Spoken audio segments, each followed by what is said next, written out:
you can't address an issue unless you've identified what the issues are. And that's why evaluations are so important. They cannot be underestimated. And you need to learn as much as you possibly can about the process of evaluations. And so that's what we want to talk to you about. Many parents make the mistake of assuming that evaluations, because they can be daunting, they can be very overwhelming to understand. There's a lot of test scores, and a lot of parents will say, I've got a lot to focus on and to figure out with my child. I'll let the school district figure out the testing. Big, big, big mistake. If you don't understand testing and evaluations and the importance of them and what they really can mean for your child, you could be missing out on years of appropriate services for your child.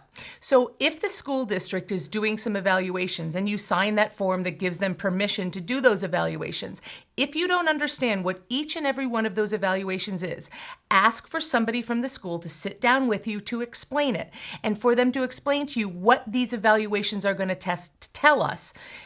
Better yet, what I always like to say to parents, Jen, and to school districts is that I think both the school and the parents should put diagnostic questions on the table.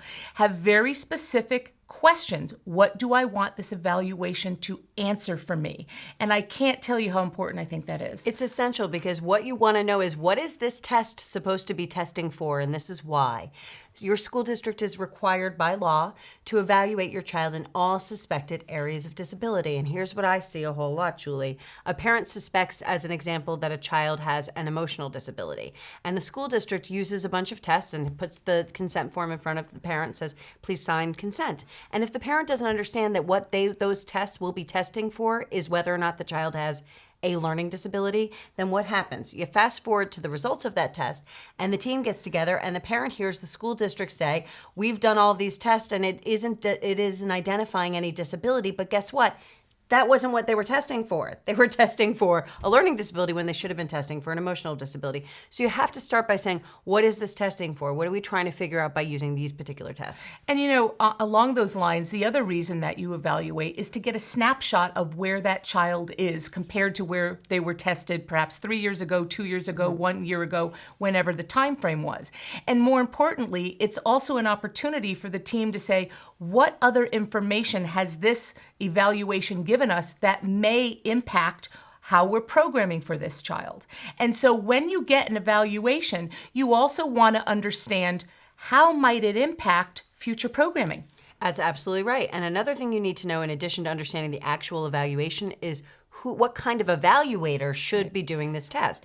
If it's a test, and you can look some of these things up online, but if it's a test that in fact it requires a very particular kind of training or expertise that the person the school district wants to use or who is employed by the school district simply does not have, then the value of that test may go down dramatically when you get the results because in fact you didn't have the right trained person administering the evaluation. So it's important to find out about the actual evaluation and the evaluator. And that is really true, Julie, when we're asking for independent evaluations, right? Absolutely. When a school district says to you, well, we're going to choose Dr. Smith, I always say to parents, well, it is within the realm of reason to ask the school district to provide a redacted report to see the quality and the types of issues that this doctor addresses through his evaluations. The inclination can really be if you've been in an IEP meeting with your school district and what you've asked for is an outside evaluation, an independent evaluation. Sometimes parents will spend half the meeting, if not more, battling with the administrator about whether or not that's warranted or whether or not the school district is going to agree to pay for it. And then when they get to the end of the meeting and the administrator says, fine, we'll agree to do the outside evaluation, the parent feels like, eureka, yay! The inclination in that moment is to just say yes to whomever the director or the administrator puts on the table because you're just so grateful they agreed to do it. Big mistake. Do not agree in that meeting to anyone. Say that you'd like a copy of that person's resume or CV. Say you'd like a redacted, meaning that the name of this other student is taken out, example of their work, and some referrals. And that will, if nothing else, buy you some time to check with other parents and even advocates and attorneys like Julie and myself as to whether this is a person who, even if they're independent by law, meaning that they're not an employee of the school district, is in fact an unbiased, reliable evaluator.